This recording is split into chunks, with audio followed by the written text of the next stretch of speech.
আসসালামু আলাইকুম সবাইকে সবাইকে আবারও স্বাগতম জিকের আরেকটি ক্লাসে।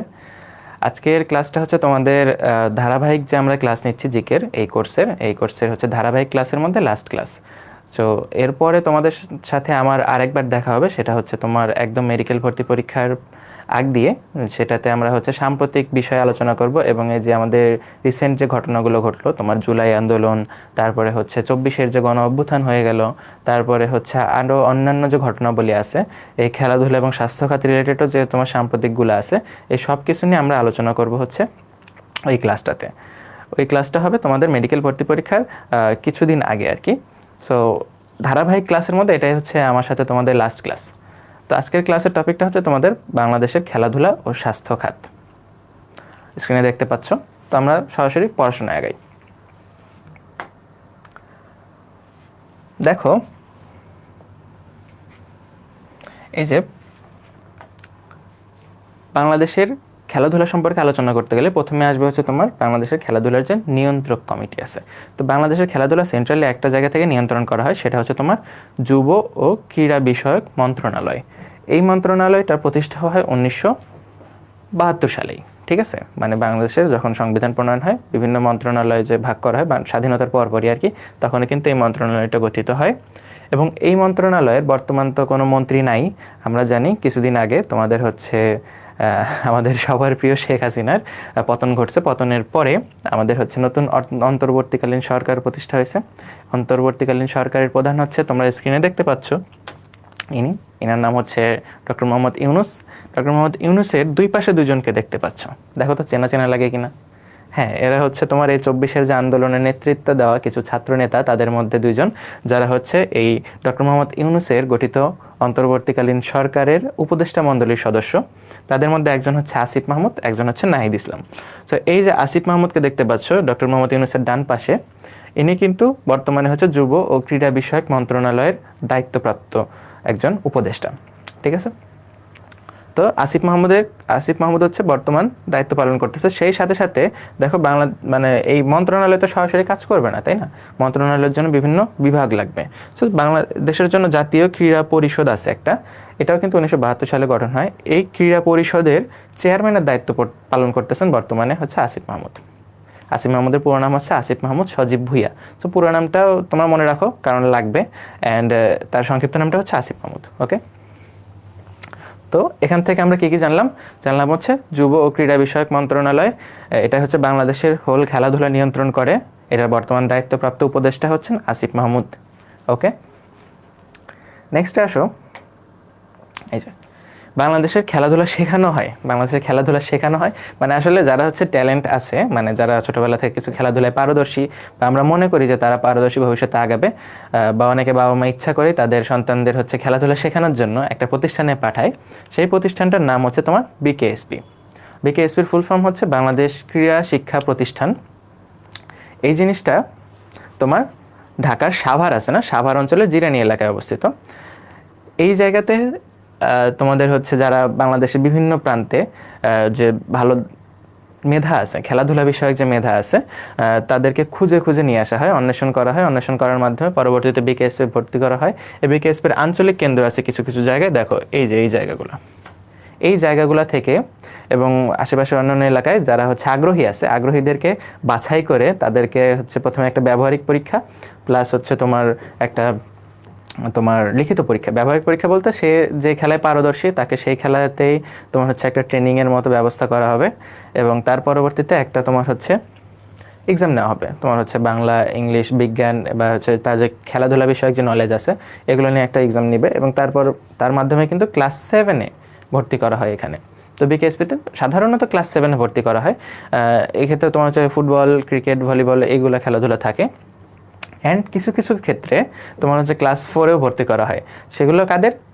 যারা হচ্ছে তোমার যে খেলাগুলো ছোট থেকে পারদর্শী হতে হয়। যেমন হচ্ছে ধরো জিমন্যাস্টিক, বড়বেলায় একজন তো জিমন্যাস্টিক হঠাৎ করে শুরু করতে পারবে না, তাই না? তার হাড্ডি গুড্ডি ভেঙে যাবে, এরকম একটা অবস্থা। তারপরে হচ্ছে ধরো সাঁতার ছোটোবেলা থেকে ট্রেনিং দিতে হয়। সো সাঁতার, জিমন্যাস্টিক্স এগুলো হচ্ছে তোমার ক্লাস 4-এ ভর্তি নেওয়া হয়। আর যে আমরা যে মেইন খেলা করি ফ্রন্ট লাইনের, এই খেলাগুলো হচ্ছে তোমার ক্লাস 7-এ ভর্তি নেয়। এবং এটা হচ্ছে তোমার উচ্চ মাধ্যমিক পর্যন্ত, মানে ক্লাস 12 পর্যন্ত। তো বিকেএসপি থেকে বাংলাদেশের সবচেয়ে বড় বড় বা বিখ্যাত বিখ্যাত কিছু খেলোয়াড় বের হয়েছে। তো আমরা সবাই চিনি সাকিব আল হাসান, মুশফিকুর রহিম, তারপর হচ্ছে তোমার মুমিনুল হক, নাইমুর রহমান, দুর্জয় সহ আরও অনেকেই। ঠিক আছে, অনেক বিখ্যাত বিখ্যাত খেলোয়াড়, সৌম্য সরকার। তো সবাইকে কিন্তু আমরা হচ্ছে বিকেএসপি থেকে পাইছি।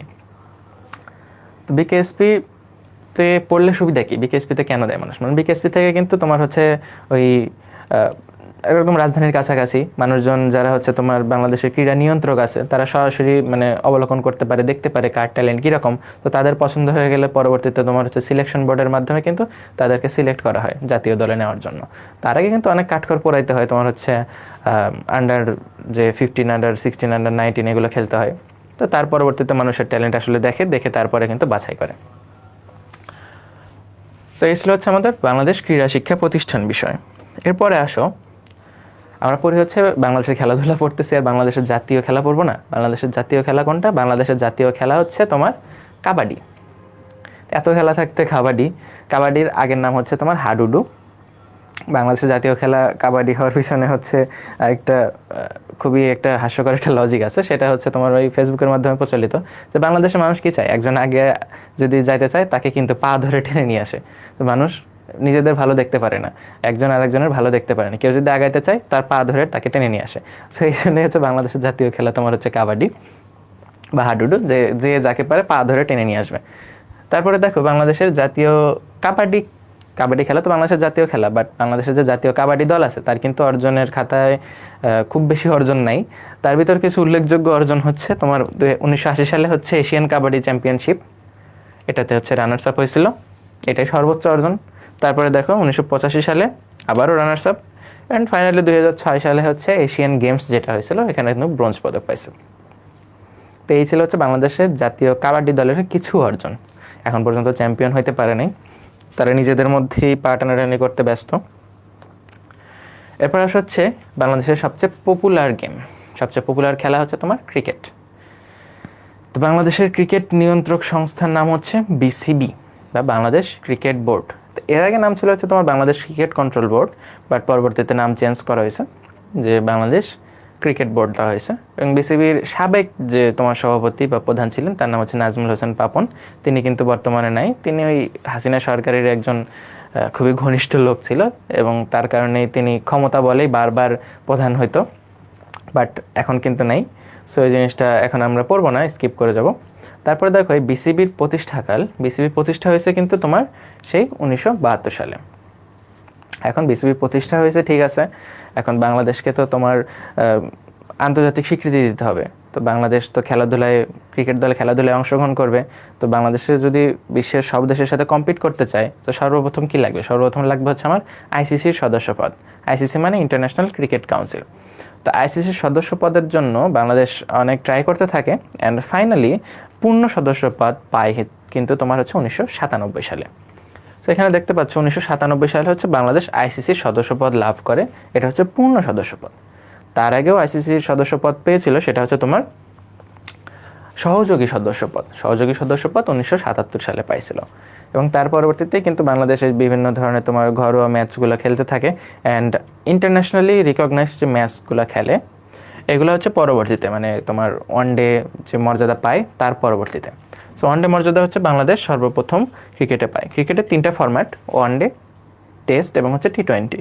3টা ফরম্যাটেই বাংলাদেশ কিন্তু তোমার হচ্ছে ইন্টারন্যাশনাল স্বীকৃতি পাইছে, এবং স্বীকৃতি পাওয়ার ডেটটা আমরা বিভিন্ন সময় পরীক্ষাতে আসতে দেখছি। এখন এই জন্য এই ডেটটা আমাদের হচ্ছে জানতে হবে। সো 3টা ফরম্যাট কি? One day, test and T20. তো তোমার হচ্ছে কি বলে ODI, test and T20 full form হচ্ছে 2020, মানে 20 ওভারের খেলা। ওডিআই হচ্ছে বাংলাদেশ সর্বপ্রথম তোমার স্বীকৃতি পাইছে বা ওয়ানডে মর্যাদা লাভ করছে, সেটা হচ্ছে তোমার 1997 সালের 15ই জুন, এবং এর মাধ্যমে কিন্তু তোমার আইসিসির পূর্ণ সদস্যপদ লাভ করে। অ্যান্ড তারপরে টেস্ট মর্যাদা সেটা পায় হচ্ছে তোমার 26 জুন 2000 সালে, জুন মাসেই। একটা হচ্ছে 15ই জুন, একটা হচ্ছে 26 জুন। তো 15 জুন 97 সালে পাইল ওডিআই,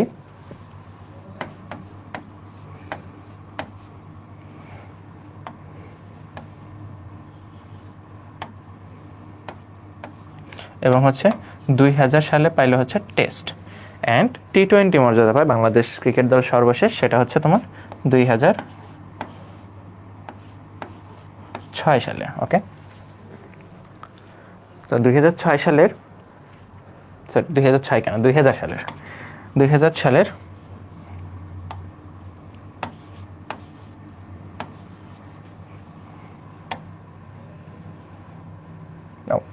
আমি তো ভুল, আচ্ছা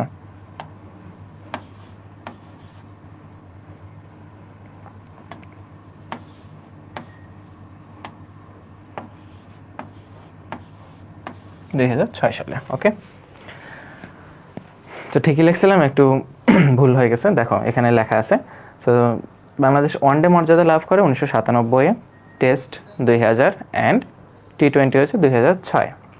তো দেখো ওয়ানডেতে 97 ওয়ানডে অর্জন করার পরে ওয়ানডে যে মর্যাদা লাভ করলো, এবং তারপরে কিন্তু বাংলাদেশ প্রথমবারের মতো আইসিসি ওয়ার্ল্ড কাপে অংশগ্রহণ নেয়। তো অংশ নেয় হচ্ছে তোমার আইসিসি ওয়ার্ল্ড কাপের প্রথম যে অভিষেক ম্যাচ হয় বাংলাদেশের, সেটা হচ্ছে 17 মে 1999। ঠিক আছে, এই অভিষেক ম্যাচে বাংলাদেশ খেলে হচ্ছে নিউজিল্যান্ডের বিপক্ষে, বাট দুর্ভাগ্যবশত বাংলাদেশ কিন্তু সেদিন জয়লাভ করতে পারে নাই। T20 অভিষেক হয় বাংলাদেশের সাথে জিম্বাবুয়ের বিপক্ষে। ঠিক আছে, এরপরে আসা হচ্ছে আমরা একটা জিনিস, সেটা হচ্ছে মহিলা ক্রিকেট দল বা প্রমিলা ক্রিকেট দল। মহিলা প্রমিলা একই জিনিস, বিভিন্ন জায়গায় বিভিন্নভাবে প্রশ্ন আসে। তো বাংলাদেশ মহিলা ক্রিকেট দল, এটা হচ্ছে ওয়ানডে, T20, টেস্ট, 3টা স্ট্যাটাসই লাভ করে ফেলছে। টেস্ট স্ট্যাটাস কিন্তু রিসেন্ট পাইছে 2021 সালে। তার আগে ওয়ানডে এবং T20 দুইটা স্ট্যাটাসই বাংলাদেশ ক্রিকেট দল, মহিলা ক্রিকেট দল লাভ করে 2011 সালে, এবং টেস্টটা লাস্ট 2021 সালে। এখান থেকে শুধু সালগুলো মাথায় রাখো। ওকে, বাংলাদেশ জাতীয় ক্রিকেট দলের থেকে বাংলাদেশ মহিলা ক্রিকেট দলের অর্জন কিন্তু অনেক বেশি। ওকে, এরপর আসা হচ্ছে বাংলাদেশ ক্রিকেট দল যে খেলাধুলা করছে তার ভিতরে বাংলাদেশের প্রথম আন্তর্জাতিক ম্যাচটা ছিল, মানে বাংলাদেশ যখন আইসিসির সহযোগী সদস্যপদ লাভ করে, মানে ইন্টারন্যাশনাল খেলা কেবল স্টার্ট করে, সেটা হচ্ছে 1977 সালে, এবং প্রথম আন্তর্জাতিক ম্যাচটা খেলা হচ্ছে 1977 সালে। তখন বাংলাদেশ ক্রিকেট দলের অধিনায়ক ছিলেন হচ্ছেন আনোয়ারুল কবির শামীম। ওকে, এর পরবর্তীতে দেখো বাংলাদেশ প্রথম ওয়ানডে ইন্টারন্যাশনাল খেলে, সেটা হচ্ছে 1986 সালে। 1986 সালে প্রথম ওয়ানডে ইন্টারন্যাশনাল খেলে, মানে বাংলাদেশ তখন খেলার মাত্র যাত্রা শুরু করতেছে। প্রথম ম্যাচটা ছিল পাকিস্তানের বিপক্ষে, বাট এখানেও কিন্তু বাংলাদেশ হেরে যায়। অধিনায়ক ছিল হচ্ছে কাজী আশরাফ। ওকে, সো এখানের সাথে কিন্তু ওই তোমার হচ্ছে ওয়ার্ল্ড কাপ গোলায় ফেলবে না। ওকে, ওয়ার্ল্ড কাপটা হচ্ছে 1999 প্রথম আইসিসির যে সদস্যপদ, পূর্ণ সদস্যপদ, সেটা কিন্তু 1997, বাট ওয়ানডে ইন্টারন্যাশনাল প্রথম খেলে হচ্ছে 1986 সালে। এরপর আসলে ওয়ানডে নিয়ে এত আলোচনা করতেছে। ওয়ানডেতে হচ্ছে মানে ক্রিকেটের সেরা ফরম্যাট বলা যায় আর কি। তো ওয়ানডেতে হচ্ছে তোমার ব্যক্তিগত কিছু রেকর্ড আছে বাংলাদেশের খেলোয়াড়দের। তার ভিতরে হচ্ছে দেখো ওয়ানডেতে বাংলাদেশের পক্ষে প্রথম সেঞ্চুরি করেন হচ্ছেন মেহরাব হোসেন অপি। এটা হচ্ছে 1999 সালে জিম্বাবুয়ের বিপক্ষে। বাংলাদেশের দেখবা অধিকাংশ অর্জনের ক্ষেত্রেই দেখবা তোমার বিপক্ষ দলটা হচ্ছে জিম্বাবুয়ে। সো বাংলাদেশ দলকে এত বড় তোমার রিকগনিশন দেওয়ার পেছনে জিম্বাবুয়ের একটা অনেক বড় অবদান আছে। হ্যাঁ, তারপরে দেখো প্রথম সেঞ্চুরিয়ান তো মেহরাব হোসেন অপি। প্রথম মহিলা সেঞ্চুরিয়ান হচ্ছেন ফারজানা হক পিঙ্কি। ইদানিং হচ্ছে নারীর ক্ষমতায়ন হওয়ার কারণে নারীদের থেকে অনেক বেশি প্রশ্ন আসতেছে, সো এই জিনিসটা একটু মাথায় রাখবে। বাংলাদেশের পক্ষে ওয়ানডেতে মহিলা প্রমিলা দলের, মানে মহিলা ওয়ানডেতে প্রথম মহিলা সেঞ্চুরিয়ান হচ্ছেন ফারজানা হক পিঙ্কি। কত সাল? 2023 সাল ভারতের বিপক্ষে। এবং ওয়ানডে ক্রিকেটে বাংলাদেশের হয়ে সর্বোচ্চ সেঞ্চুরি করেন হচ্ছেন আমাদের সবার প্রিয় তামিম ইকবাল। ঠিক আছে, বাংলাদেশের একজন বিখ্যাত ওপেনার তামিম ইকবাল, তিনি হচ্ছেন এখন পর্যন্ত 14টা সেঞ্চুরি করছেন ওয়ানডেতে। এবং তিনি হচ্ছে একমাত্র বাংলাদেশি ক্রিকেটার যিনি হচ্ছে এই 3টা ফরম্যাটেই কিন্তু তার সেঞ্চুরির একটা রেকর্ড আছে, বুঝছো? এবার আসা হচ্ছে প্রথম হ্যাট্রিককারী। হ্যাট্রিক মানে তো জানোই, পরপর 3 বলে 3টা উইকেট শিকার করা। এটা হচ্ছে বোলারদের একটা অবদান। তো প্রথম হ্যাট্রিককারী হচ্ছেন মোহাম্মদ রফিক, এবং অভিষেক ম্যাচে হ্যাট্রিক মানে হচ্ছে নিজের জাতীয় দলের হয়ে খেলা প্রথম ম্যাচে, মানে ওডিআই এর প্রথম ম্যাচে হ্যাট্রিক করেন এমন একজন খেলোয়াড় হচ্ছেন তাইজুল ইসলাম। তিনি 2014 সালে তার ওডিআইতে অভিষেক হয় বাংলাদেশ জাতীয় দলের পক্ষে, এবং জিম্বাবুয়ের বিপক্ষে ছিল ম্যাচটা। এবং এখানে তিনি অভিষেক ম্যাচেই তার প্রথম ম্যাচেই কিন্তু হ্যাটট্রিক করেন। তারপর আমরা আগাই। দেখো এই যে ছবিতে দেখতে পাচ্ছ একজন কুখ্যাত বিখ্যাত ব্যক্তি, বিশ্বের প্রথম খেলোয়াড় এবং হচ্ছে আন্তর্জাতিক ক্রিকেটে প্রথম খেলোয়াড় হিসেবে সারা বিশ্বে একই সাথে 6,000 রান এবং হচ্ছে 300 উইকেট লাভ করে একমাত্র ব্যক্তি হচ্ছেন তোমার সাকিব আল হাসান। তো সাকিব আল হাসানের মতো ক্রিকেটার খুবই কম পাওয়া যায় এবং হচ্ছে বাংলাদেশের একজন গর্বই বলা যায় সাকিব আল হাসান। বাট রিসেন্ট কিছু কাজকর্মের কারণে মানুষজন তার উপরে একটু ক্ষিপ্ত, কিন্তু তার যে অবদান সেটা কিন্তু অনস্বীকার্য। বাংলাদেশ ক্রিকেটকে এগিয়ে নিয়ে যাওয়ার ক্ষেত্রে প্লাস হচ্ছে আন্তর্জাতিক অঙ্গনে নাম করার ক্ষেত্রে সাকিব আল হাসানের কিন্তু একটা মুখ্য ভূমিকা আছে। ওকে, এরপর আমরা সামনে আগাই। দেখো আমরা তো এতক্ষণ ওডিআই বলতেছিলাম, এখন দেখো টেস্ট ক্রিকেট। টেস্ট ক্রিকেট হচ্ছে তোমার অভিজাতদের খেলা, ঠিক আছে, সারা দিন ধরে খেলবে। সো টেস্ট খেলা তোমরা অনেকে হয়তো দেখতে পছন্দ করো। তো টেস্ট ক্রিকেটে বাংলাদেশেরও কিছু তোমার রেকর্ড আছে। প্রথম সেঞ্চুরিয়ান মানে প্রথম 100 রান মাইল ফলক যিনি ছয়, তিনি হচ্ছেন আমিনুল ইসলাম বুলবুল। 2000 সালেই ভারতের বিপক্ষে তিনি হচ্ছে তার জীবনের প্রথম সেঞ্চুরি করেন এবং বাংলাদেশের পক্ষে টেস্ট ক্রিকেটে প্রথম সেঞ্চুরি ছিল এটা। এবং টেস্ট ক্রিকেটে কিন্তু বাংলাদেশের ডাবল সেঞ্চুরি নেওয়া আছে একজন। ডাবল সেঞ্চুরি খুবই কম পাওয়া যায়, টেস্ট ক্রিকেটে অবশ্য পাওয়া যায়, বাট টেস্ট ক্রিকেটে বাংলাদেশের পক্ষে প্রথম যে ব্যক্তি ডাবল সেঞ্চুরি করেন তিনি হচ্ছেন মুশফিকুর রহিম, বগুড়ার মানুষ, আমার অঞ্চলের। 2013 সালে শ্রীলঙ্কার বিপক্ষে। টেস্ট ক্রিকেটে হ্যাটট্রিক পাওয়া মানে খুবই তোমার সোনার হরিণ পাওয়ার মতো, ঠিক আছে। টেস্ট ক্রিকেট হচ্ছে মানুষজন ঠেকায় ঠেকায় ব্যাট করে, ওখানে তোমার হচ্ছে হ্যাটট্রিক করা খুবই কঠিন। সো প্রথম হ্যাটট্রিককারী বাংলাদেশের পক্ষে টেস্টে তিনি হচ্ছেন অলোক কাপালি। 2003 সালে পাকিস্তানের বিপক্ষে তিনি এই হ্যাটট্রিকটা করেন। এরপরে একটা স্পেশাল অর্জন, এটা হচ্ছে তোমার বলা যায় যে ক্রিকেট ইতিহাসের তোমার হচ্ছে একদম নজিরবিহীন কিছু ঘটনা।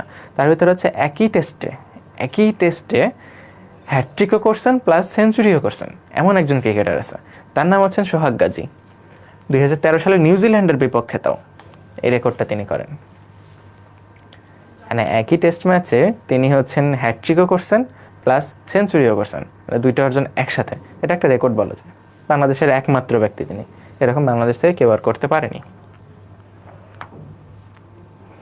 এরপরে দেখো বাংলাদেশ ক্রিকেট দল সম্পর্কে এত কিছু বলতেছি, বাট বাংলাদেশের ক্রিকেটের একটা বিশ্ব জয়ের ইতিহাস আছে, সেটা হচ্ছে তোমার অনূর্ধ্ব 19 বিশ্বকাপ 2020 সালে ভারতের সাথে বাংলাদেশ কম্পিট করে এবং আলটিমেটলি বাংলাদেশ কিন্তু জয় পায়। এবং এটা হচ্ছে বাংলাদেশের প্রথম কোনো মানে ক্রিকেট দলের প্রথম কোনো বিশ্বজয় এবং প্রথম একমাত্র আর কি বলা যায়। বাংলাদেশ বিশ্বকাপ মঞ্চে যে কয়টা ম্যাচ খেলছে, তোমার মহিলা বিশ্বকাপ হোক, পুরুষ বিশ্বকাপ হোক, টি-20 ওয়ার্ল্ড কাপ বা ওয়ান ডে ওয়ার্ল্ড কাপ, যে কোনো ধরনের ওয়ার্ল্ড কাপ হোক না কেন, অনূর্ধ্ব হোক, তার ভিতরে একটা মাত্রই তুমি মানে আসলে কিন্তু বাংলাদেশ চ্যাম্পিয়ন হয়েছিল, সেটা হচ্ছে 2020 সালের অনূর্ধ্ব 19 বিশ্বকাপ, 13তম অনূর্ধ্ব 19 বিশ্বকাপ।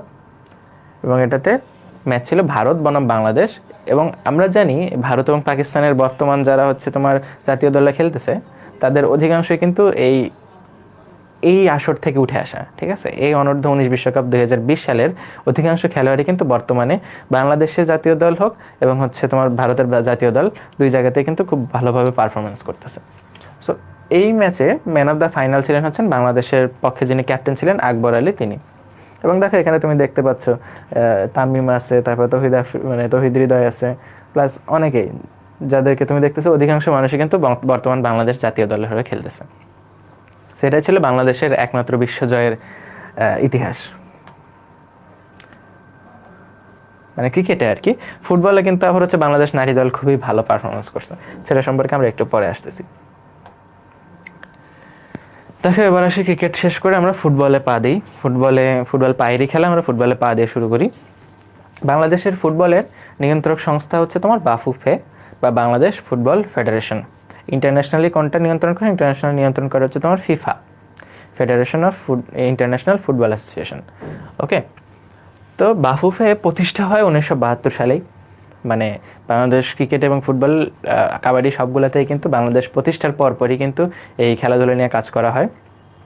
সো বাফুফে প্রতিষ্ঠা হয়েছে তোমার 1972 সালেই। এটার কার্যালয় হচ্ছে বঙ্গবন্ধু জাতীয় যে স্টেডিয়াম আছে মতিঝিল, ঢাকা, ওটার পাশেই। ফিফার সদস্যপদ লাভ করে, মানে বাংলাদেশ 1972 সালে যে নিজেদের বাফুফে প্রতিষ্ঠা করে তার 4 বছরের মাথায় কিন্তু ফিফার সদস্যপদ লাভ করে ফেলে। বাট এখন পর্যন্ত কিন্তু বাংলাদেশ ফিফা ওয়ার্ল্ড কাপে অংশ নিতে পারে নাই। ওকে, আমরা আশা করছি আগামী 20 বছরের মধ্যে ইনশাল্লাহ বাংলাদেশ ফুটবল দল তোমার হচ্ছে ওয়ার্ল্ড কাপে অংশ নেবে। তো এরপরে আসা হচ্ছে একটা স্পেশাল জিনিস, সেটা হচ্ছে এটা। আমরা একটু পরে আসি, তার আগে দেখো বর্তমান যে বাংলাদেশ জাতীয় ফুটবল দল আছে তার অধিনায়ক হচ্ছেন জামাল ভুঁইয়া, ইন্টারন্যাশনালি রিকগনাইজড একজন পার্সন। তিনি হচ্ছেন ডিফেন্ডার, তার জার্সি নাম্বার হচ্ছে 06, জামাল ভুঁইয়া JB6। ওকে, আমরা যেরকম হচ্ছে CR7 বলি না, এরকম আর কি। তো আরেকটা স্পেশাল জিনিস যেটা আমি তোমার মার্ক করে রাখলাম, সেটা হচ্ছে মুক্তিযুদ্ধকালীন স্বাধীন বাংলা ফুটবল কেন্দ্র, মানে ফুটবল দল। ওকে, তো স্বাধীন বাংলা ফুটবল দলের কাজ কি ছিল? এটা হচ্ছে তোমার 34 সদস্য বিশিষ্ট একটা দল, যেই দল হচ্ছে তোমার বাংলাদেশের যুদ্ধের পক্ষে সমর্থন অর্জন করার জন্য এই ভারত এবং আশেপাশের এলাকা দিয়ে কিন্তু বিভিন্ন ধরনের ফুটবল ম্যাচে অংশগ্রহণ করছেন এবং বাংলাদেশের পক্ষে জনমত করে তুলছেন। যেমনটা আমরা এখন দেখতে পারি যে হচ্ছে প্যালেস্টাইনের যে ফুটবল দল আছে তারাও কিন্তু বিভিন্ন ফুটবল যে খেলাধুলা হচ্ছে, আসর হচ্ছে, সেখানে কিন্তু অংশ নিচ্ছে এবং আলটিমেটলি আমরা দেখি খেলার শেষে শুরুতে সব জায়গায় কিন্তু প্যালেস্টাইনের পতাকা ধরে একটা কথাই বলা হয়, ফ্রি প্যালেস্টাইন। সো ফিলিস্তিন বা প্যালেস্টাইনের বর্তমান যে ফুটবল দল যে কাজটা করতেছে, আমাদের ক্ষেত্রেও মুক্তিযুদ্ধের সময় স্বাধীন বাংলা ফুটবল দল এই কাজটাই করছিলেন। এবং এই দলের যিনি হচ্ছেন অধিনায়ক ছিলেন তার নাম হচ্ছে জাকেরিয়া পিন্টু। তিনি হচ্ছে রক্ষণভাগের খেলোয়াড়, মানে ডিফেন্ডার। এবং এই দলে কিন্তু আরও বিখ্যাত কিছু খেলোয়াড় ছিলেন যারা বর্তমানে হচ্ছে বিভিন্ন সেক্টরে নিয়োজিত। যেমন হচ্ছে তোমার এই স্বাধীন বাংলা ফুটবল দলের একজন সদস্যের নাম হচ্ছে তোমার কাজী সালাউদ্দিন, তিনি কিন্তু যে বাফুফের সভাপতি ছিলেন। তারপরে দেখো আরও আছে তোমার হচ্ছে আলী ইমাম, তিনি একজন লেখক। তারপরে আছে তোমার হচ্ছে কায়কোবাদ, মোহাম্মদ কায়কোবাদ। তোমরা যারা হচ্ছে ম্যাথ অলিম্পিয়াড করো তারা কিন্তু হচ্ছে ওই যে কায়কোবাদের নামটার সাথে পরিচিত। জাফর ইকবাল সাথে কায়কোবাদ তোমাদের পাঠ্যপুস্তক বইয়েও লেখা আছে। তো মোহাম্মদ কায়কোবাদ কিন্তু তিনি এই স্বাধীন বাংলা ফুটবল দলের একজন খেলোয়াড় ছিলেন, এটা কিন্তু অনেকেই জানো না। ঠিক আছে, তো এরপরে আমরা একটু আগাই সামনে। দেখো এই যে বললাম না, বাংলাদেশের ক্রিকেট দলের বা বাংলাদেশের পুরুষ ফুটবল দলের যদি অর্জন না থাকে তারপরেও বাংলাদেশ নারী ফুটবল দলের কিন্তু কিছু অর্জন আছে এবং বিশ্ববিখ্যাত কিছু অর্জন আছে। যেমন হচ্ছে দেখো সাফ নারী চ্যাম্পিয়নশিপ, এটা হচ্ছে তোমার সাউথ এশিয়ান ফুটবল ফেডারেশনের কর্তৃক আয়োজিত হচ্ছে একটা ফুটবলের মঞ্চ। সেটা হচ্ছে প্রতি 2 বছর পর হয়। এইটারই পরপর 2 আসরে কিন্তু বাংলাদেশ চ্যাম্পিয়ন হয়েছে। এবং রিসেন্ট আসরটা যেটা হয় সেটা হচ্ছে লাস্ট অক্টোবর মাসের 30 তারিখে ম্যাচটা হয়, মানে একদম খুবই রিসেন্ট।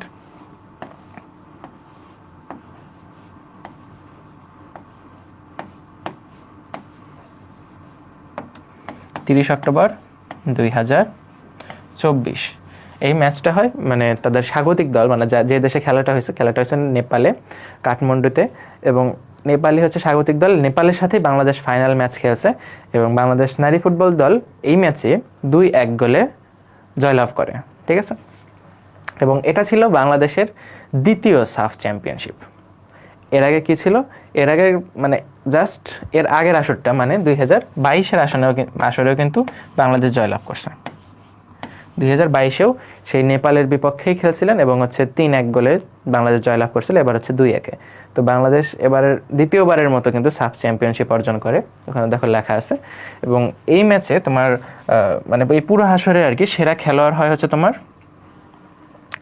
যার ছবিটা তোমরা ফেসবুক দিয়ে দেখতেছো, যারা ফেসবুক ইউজ করো, ঋতুপর্ণা চাকমা।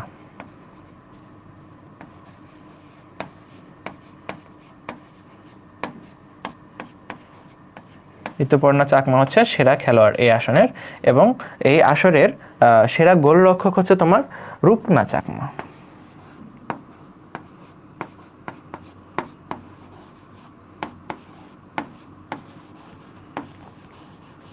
ওকে, তো সেরা খেলোয়াড় হচ্ছে ঋতুপর্ণা চাকমা এবং হচ্ছে সেরা গোলরক্ষক হচ্ছে তোমার রূপনা চাকমা। এবং রূপনা চাকমা কিন্তু 2022 সালেও সেরা গোলরক্ষকের পুরস্কার পাইছিলেন। ওকে, তো এটা হচ্ছে বাংলাদেশের সাম্প্রতিক একটা ঘটনা এবং হচ্ছে নারী ফুটবল দলের একটা বিশেষ অর্জন। এরপরে খেলাধুলার আরেকটা পার্ট আসে, সেটা হচ্ছে দাবা। এখানে যার ছবিটা দেখতে পাচ্ছ তার সম্পর্কেও তোমরা হয়তো ফেসবুকে কিছুদিন আগে দেখছো, এনার নাম হচ্ছেন রানী হামিদ। এর ব্যাপারে আমরা একটু পরে আসি, তার আগে আসি বাংলাদেশের দাবার যে সর্বোচ্চ টাইটেল আছে সেটা হচ্ছে তোমার গ্র্যান্ড মাস্টার, বাংলাদেশ কেন সারা বিশ্বেই। সো গ্র্যান্ড মাস্টার বাংলাদেশ থেকে আছে মাত্র 5 জন। 5 জনের মধ্যে বাংলাদেশের সর্বপ্রথম গ্র্যান্ড মাস্টার হচ্ছেন নিয়াজ মোর্শেদ। তিনি কিন্তু বাংলাদেশ সহ দক্ষিণ এশিয়ারও প্রথম গ্র্যান্ড মাস্টার। তিনি গ্র্যান্ড মাস্টার পদবিটা পান হচ্ছেন 1987 সালে। বাকি 4জন কে? জিয়াউর রহমান, রিফাত বিন সাত্তার, আবদুল্লাহ আল রাকিব এবং এনামুল হোসেন রাজীব। এই 5জন হচ্ছেন বাংলাদেশের গ্র্যান্ড মাস্টার। এবং বাংলাদেশের প্রথম মহিলা আন্তর্জাতিক মাস্টার মানে ইন্টারন্যাশনাল মাস্টার তিনি হচ্ছেন রানী হামিদ, যাকে তোমরা ছবিতে দেখতে পাচ্ছ। রানী হামিদের আসল নাম হচ্ছে জসিমুন্নেসা খাতুন। তার বাড়ির লোকেরা তাকে হচ্ছে রানী বলে ডাকতো, এবং তার হাজব্যান্ডের নাম হামিদ হওয়ায় তার পরবর্তীতে নামটা হচ্ছে রানী হামিদ নামে তিনি পরিচিতি পান। তার বর্তমান বয়স কিন্তু 80 বছর।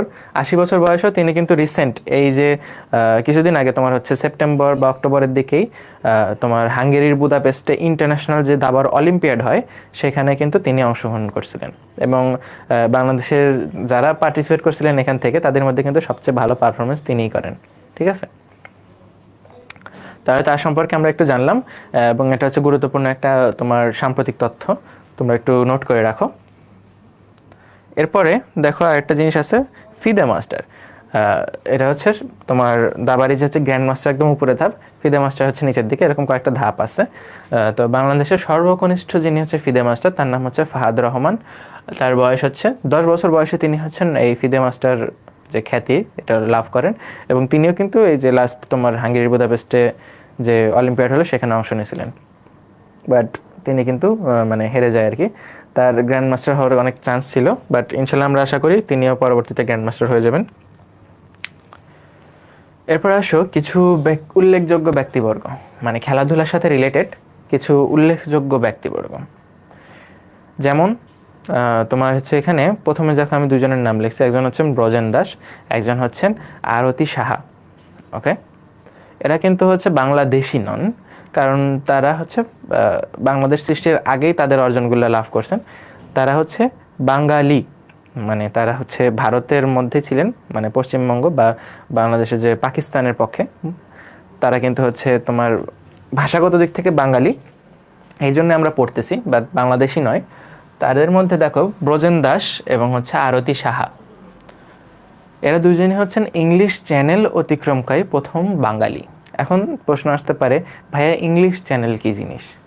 ইংলিশ চ্যানেলটা হচ্ছে, আমি যদি তোমার এখানে ছবি দেখার চেষ্টা করি, দেখো ধরো এটা হচ্ছে তোমার ইংল্যান্ড বা হচ্ছে লন্ডন বা ইংল্যান্ড আর কি, ঠিক আছে, ইংল্যান্ডের লন্ডন। আর এই পাশে তোমার হচ্ছে ফ্রান্স। আমি আসলে মানচিত্র পড়াচ্ছি না, জাস্ট এমনি দেখার জন্য আর কি, একটা তোমার এমনি জিওমেট্রিক্যাল শেপ দিয়ে এমনি দেখাচ্ছি আর কি। তো দেখো এখানে ফ্রান্স, এখানে হচ্ছে ইংল্যান্ড, মাঝখানে হচ্ছে তোমার মহাসাগর, আটলান্টিক মহাসাগরের একটা পার্ট। সো এই মহাসাগরের, আটলান্টিক না সরি, কোন মহাসাগর যেন, তোমরা এই তথ্যটা একটু দেখে নিবা বই থেকে বা অন্য কোনো জায়গায়, বা না দেখলেও কোনো সমস্যা নেই। সো ফ্রান্স এবং ইংল্যান্ডের মাঝখানে যে সামুদ্রিক যে অঞ্চলটা আছে এই জায়গাটাকে বলা হয় তোমার হচ্ছে ইংলিশ চ্যানেল, মানে ফ্রান্স থেকে ইংল্যান্ডে যাতায়াত করা যায় এটা দিয়ে। সো এই ইংলিশ চ্যানেল এটা হচ্ছে তোমার প্রস্থ কতটুকু হবে, এটার প্রস্থ হচ্ছে তোমার 34 কিলোমিটার থেকে শুরু করে 200+ কিলোমিটার পর্যন্ত হয় বিভিন্ন জায়গায়। যেমন হচ্ছে তোমার যে এরকম এরকম থাকতে পারে, বা এরকম দেখো এখানে প্রস্থ বেশি, আবার এখানে প্রস্থ কম। তো এরকম ইংলিশ চ্যানেল এই ফ্রান্স থেকে শুরু করে সাঁতার দিয়ে ইংল্যান্ডে পৌঁছা যায়, এটা হচ্ছে ইংলিশ চ্যানেল। এই ইংলিশ চ্যানেল অতিক্রমকারী প্রথম বাঙালি হচ্ছেন ব্রজেন দাস।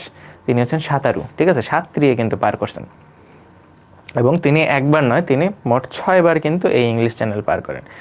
এবং তার তৎকালীন সময় একটা রেকর্ড ছিল, তিনি হচ্ছেন প্রায় 10.5 ঘন্টা 10 ঘন্টা 35 মিনিট সাঁতার কেটে কিন্তু এই জিনিসটা পার হয়েছে। এটা কিন্তু খুব বেশি ইজি না, টানা 10 ঘন্টা সাঁতরানো, ঠিক আছে। এবং তিনি এই রেকর্ডটা করেন হচ্ছে 1958 সালে, প্রথমবারের মতো তিনি হচ্ছে পার করেন। এবং 1959 সালেই তোমার হচ্ছে আরতি সাহা নামে আরেকজন, তিনি হচ্ছেন ভারতীয়, তিনি বাঙালি, তিনি কিন্তু প্রথম এশীয় নারী এবং প্রথম বাঙালি নারী বোথ, তিনি হচ্ছেন এই ইংলিশ চ্যানেল অতিক্রম করেন। ওকে, এরপরে আসা হচ্ছে রাকিবুল হাসান। রাকিবুল হাসান ইনি কিন্তু হচ্ছে তোমার বিকেএসপি থেকে বিকেএসপিতে পরবর্তীতে ছিলেন, এবং রাকিবুল হাসান হচ্ছে এমন ব্যক্তি, তার নামটা তোমরা হয়তো বিভিন্ন জায়গায় পড়নি, বাট একটু জেনে রাখো, তিনি হচ্ছেন সেই ব্যক্তি যিনি হচ্ছে পাকিস্তান শাসনামল চলাকালীন পাকিস্তান জাতীয় দলের ক্রিকেটার ছিলেন। তিনি কিন্তু তার ব্যাটে জয় বাংলা লেখে খেলতে নামছিলেন, এবং তৎকালীন এটা ছিল হচ্ছে তোমার দেশদ্রোহিতার শামিল। তো এই কারণে কিন্তু তাকে পরবর্তীতে পাকিস্তান জাতীয় দল থেকে বহিষ্কার করা হয়, ঠিক আছে, এবং তিনি নিষিদ্ধ হন, দেখো লেখা আছে। এরপরে আসা হচ্ছে সিদ্দিকুর রহমান। সিদ্দিকুর রহমান নামটা একটু পরিচিত, তাই না? এখানে যেগুলো নাম আছে, নামগুলো একটু তোমাদের কিন্তু চেনা চেনা লাগতে পারে। দেখো, সিদ্দিকুর রহমান হচ্ছে একজন আন্তর্জাতিক গলফার। গলফ খেলে না? তোমার হচ্ছে টিভিতে দেখছো যে হচ্ছে তোমার ওই যে একটা গর্ত থাকে, এবং এক জায়গা থেকে তোমার হচ্ছে ব্যাট দিয়ে একটা বলকে বাড়ি দেওয়া হয়, বল উপর দিয়ে উড়ে যায় তোমার হচ্ছে গর্তের মধ্যে ফেলতে হয়, তাই না? ওটা হচ্ছে তোমার গলফ খেলা। শর্টকাটে বুঝালাম আর কি, যারা জানো না তারা একটু জেনে নিও। দেখো, একমাত্র আন্তর্জাতিক গলফার, এবং তিনি কিন্তু অলিম্পিকে সরাসরি মানে খেলা প্রথম বাংলাদেশে। অলিম্পিকে খেলতে গেলে তোমার হচ্ছে তোমার ট্রায়াল দিতে হয় বিভিন্ন, তো তাকে ট্রায়াল দিতে হয় নাই, কারণ তিনি হচ্ছে আন্তর্জাতিক খ্যাতিসম্পন্ন এবং আন্তর্জাতিক কিছু অর্জন ছিল। এই কারণে কিন্তু তাকে 2016 সালে অলিম্পিকে ডিরেক্ট এন্ট্রি দেওয়া হয়। ওকে, এরকম অলিম্পিকে ডিরেক্ট এন্ট্রি পাওয়া আরেকজন বাংলাদেশি হচ্ছেন তোমার রোমান সানা।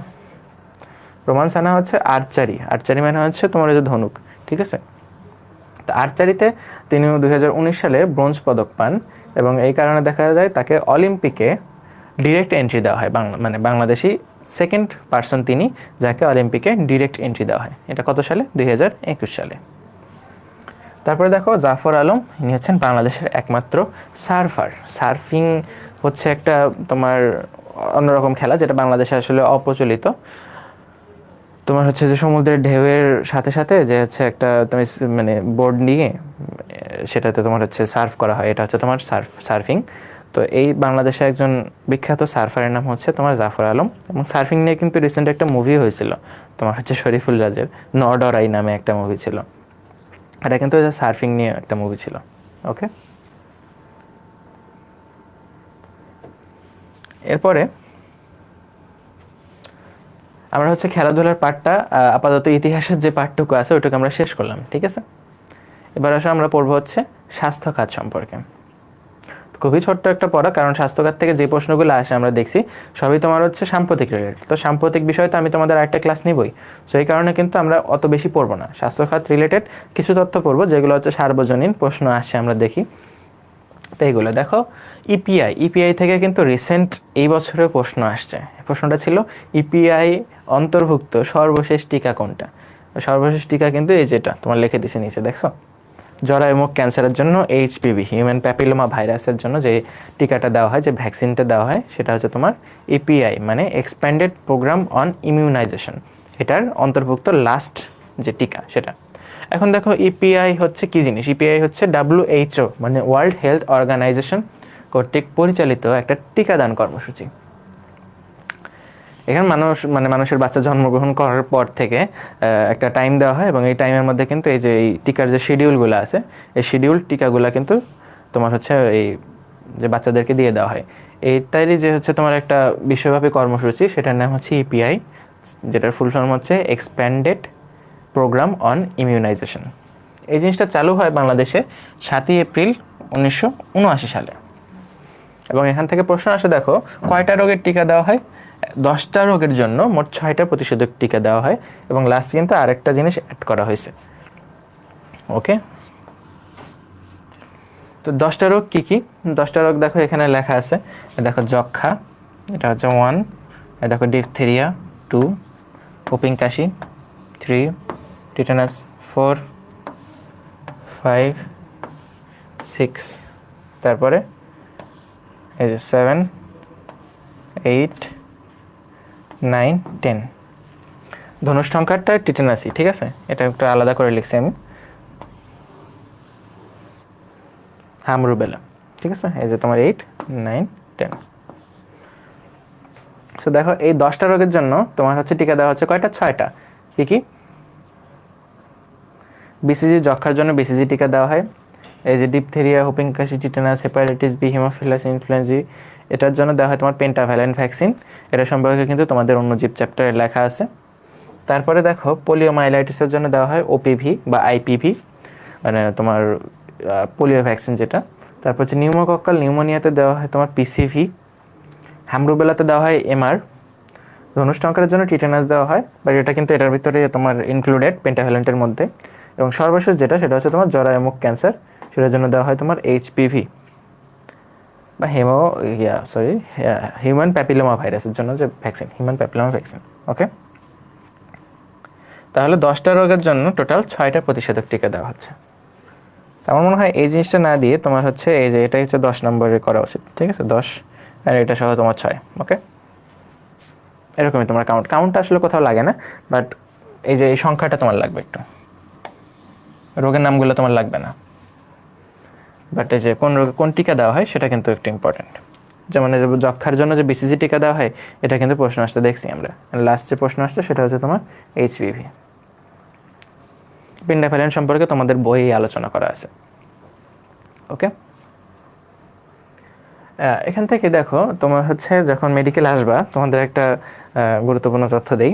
সেটা হচ্ছে মেডিকেলে যখন আসবা, থার্ড ইয়ারে উঠবা, তখন তোমরা হচ্ছে ওয়ার্ডে যাবা, ঠিক আছে? ওয়ার্ডে গেলে তোমাদের হচ্ছে সর্বপ্রথম যেই কাজ সেটা হচ্ছে পেশেন্টের হিস্টোরি নেওয়া। পেশেন্টের কাছ থেকে তুমি যখন হিস্টোরি নিতে যাবা, তখন একটা তোমার হিস্টোরি নিতে হয়, সেটা হচ্ছে ইমিউনাইজেশন হিস্টোরি, মানে পেশেন্টকে কোনো টিকা দেওয়া আছে কিনা। এই জন্য পেশেন্টকে বিভিন্নভাবে বিভিন্ন ধরনের প্রশ্ন করা হয়। তার ভিতরে একটা প্রশ্ন হচ্ছে আমরা যেরকম করি, পেশেন্টকে আসলে তোমার হচ্ছে যখন ওয়ার্ডে যাবে তখন তোমাদের শেখানো হবে যে পেশেন্টকে তোমার বাবা অথবা মা বলে সম্বোধন করতে হবে। তো কাউকে জিজ্ঞেস করতে হয়, বাবা আপনার টিকা দেওয়া হয়েছে কিনা? অনেকে কিন্তু বোঝে না। বা বাবা আপনার ভ্যাকসিন দেওয়া হয়েছে কিনা, তারা তারও বুঝবে না। অধিকাংশ মানুষ যারা সরকারি হাসপাতালে আসে, তারা কিন্তু তোমার এই যে আধুনিক টার্মগুলো এগুলো কিন্তু বুঝবে না। তো তাদেরকে তাদের ভাষায় বোঝাইতে হবে। তাদেরকে বলা হয় কি, বাবা আপনার এখানে হাতে কোনো দাগ আছে কিনা, টিকা দেওয়ার দাগ আছে?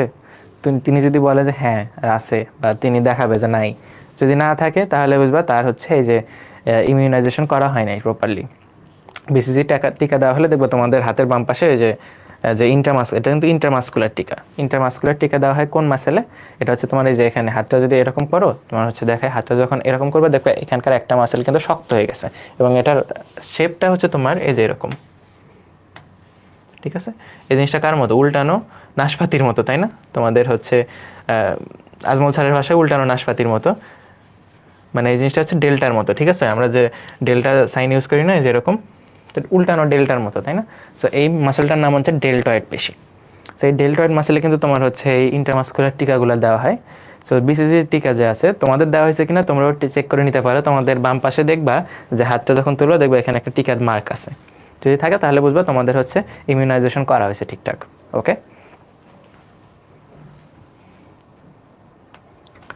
এরপর আসা হচ্ছে বাংলাদেশকে বিভিন্ন রোগ, যে হচ্ছে তোমার ডিজিজগুলো আছে, যেগুলো হচ্ছে বিভিন্ন এলাকাভুক্ত, যেগুলো এন্ডেমিক ডিজিজ আর কি, যে ছোটোখাটো এলাকায় হয়, সব জায়গাতে হয় না, এরকম কিছু ডিজিজ বাংলাদেশে ছিল এককালে, এবং বর্তমানে কিন্তু তার মানে ওই অঞ্চলগুলোকে বা বাংলাদেশকে পুরোপুরি এই রোগমুক্ত ঘোষণা করা হয়েছে। এরকম রোগ কী কী আছে দেখো।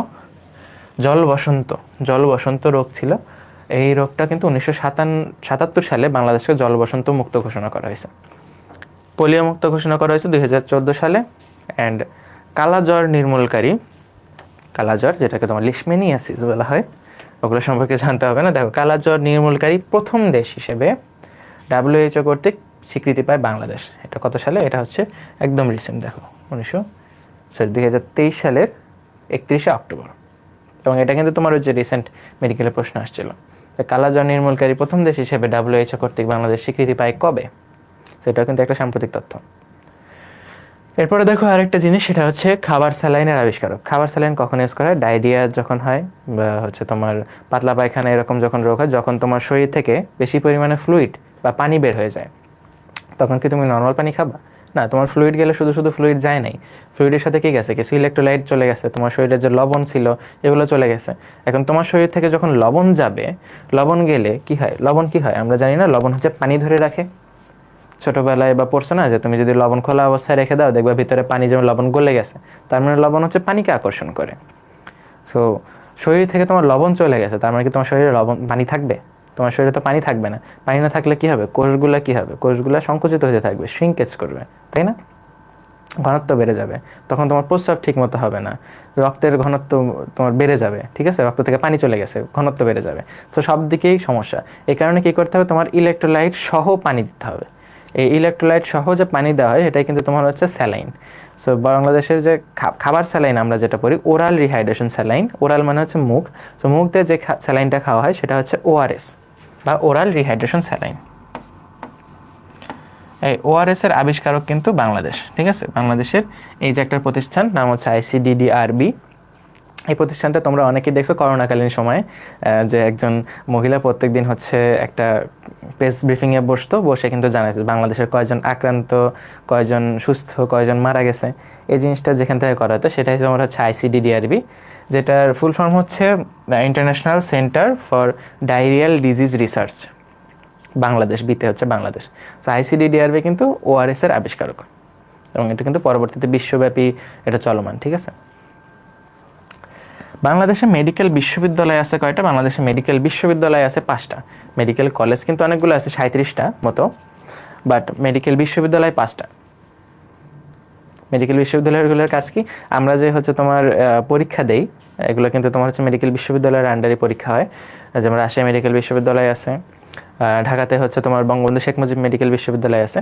বাট ঢাকার মধ্যে যে কয়টা মেডিকেল আছে প্লাস হচ্ছে ময়মনসিংহ এবং আরও কিছু মেডিকেল, এগুলো সহ তোমার হচ্ছে আমরা ঢাকা বিশ্ববিদ্যালয়ের আন্ডারে হচ্ছে প্রফেশনাল এক্সামগুলো দিই। আমাদের মেডিকেলের যে ফাইনাল এক্সামগুলো আছে এগুলোর নাম হচ্ছে প্রফেশনাল এক্সাম বা পেশাগত পরীক্ষা। 5 বছরে মোট 4টা পরীক্ষা হবে।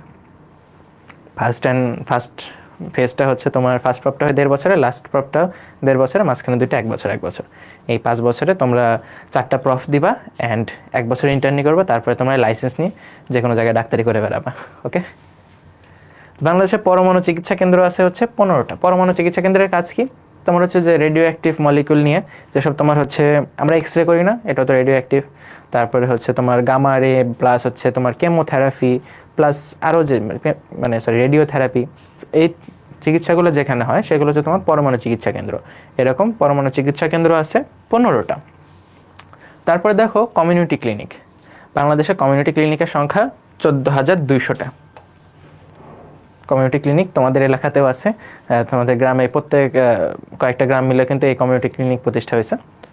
আর এটাতে খুব বেশি স্বাস্থ্যসেবা দেওয়া হয় না, বাট কিছু কিছু ইম্পর্টেন্ট জিনিস যেমন তোমার হচ্ছে খাবার স্যালাইন বা হচ্ছে যে নর্মাল যে তোমার প্রয়োজনীয় যে ওষুধগুলো আছে এগুলো কিন্তু বিনামূল্যে দেওয়া হয়।